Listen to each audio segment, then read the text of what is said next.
Levez vos yeux en haut. Prière et pratique doivent être liées. 8 janvier. Je suis le cep, vous êtes les sarments. Celui qui demeure en moi et en qui je demeure porte beaucoup de fruits. Car sans moi, vous ne pouvez rien faire. Jean 15, 5. L'être humain a de merveilleuses occasions pour comprendre les richesses insondables de la sagesse de Dieu. Dans cette œuvre, que seule la divine puissance peut accomplir, rien ne sera mené à la perfection sans la coopération de l'être humain.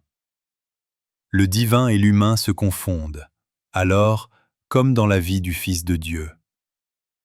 Le chrétien sincère, lorsqu'il accepte la grâce, sent que son succès dépend entièrement du Christ, la source de l'énergie divine. Le croyant ne réclame rien au nom de son propre mérite. Il ne peut faire valoir au ciel les mérites de sa foi. Il ressent sa faiblesse et son impuissance. Il est convaincu que son caractère doit être transformé. L'humilité et le renoncement à soi-même révèlent l'âme qui a connu Jésus. Le cœur rendu repentant par l'Esprit du Christ agira sur ce principe. Il est participant de la nature divine. Il représente le caractère de Jésus dans sa vie quotidienne et sa conversation. À quoi nous servira-t-il de chérir un esprit d'orgueil et de prier pour obtenir l'humilité?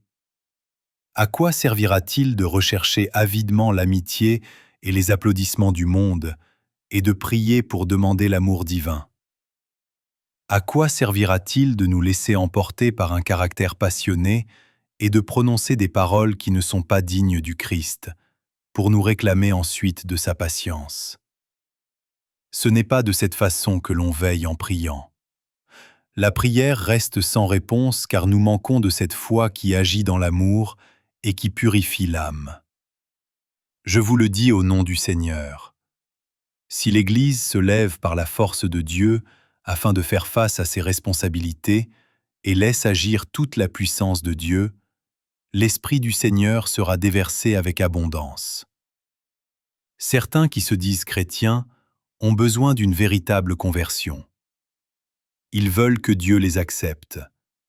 Ils prient d'une façon désinvolte pour demander à Dieu de les accepter, et à côté de cela, l'appât du gain, leur mondanité et leur égoïsme, la façon dont ils volent Dieu, leur ferment la porte d'accès au Seigneur. Sa malédiction est suspendue sur leur tête à cause de leur égoïsme et de leurs excès mondains. Leurs prières sont totalement vaines, à moins qu'ils ne se soumettent à la condition spécifiée dans la parole de Dieu. L'expérience douteuse de nombreux chrétiens de profession, pécher, se repentir et mener dans les mêmes conditions une vie spirituelle diminuée, est le résultat d'une existence mondaine non sanctifiée. La grâce salvatrice du Christ est faite pour être vécue quotidiennement. Le Christ n'est pas venu pour sauver l'homme dans ses péchés, mais de ses péchés. Les principes de la vérité, s'ils demeurent dans le cœur, sanctifieront la vie.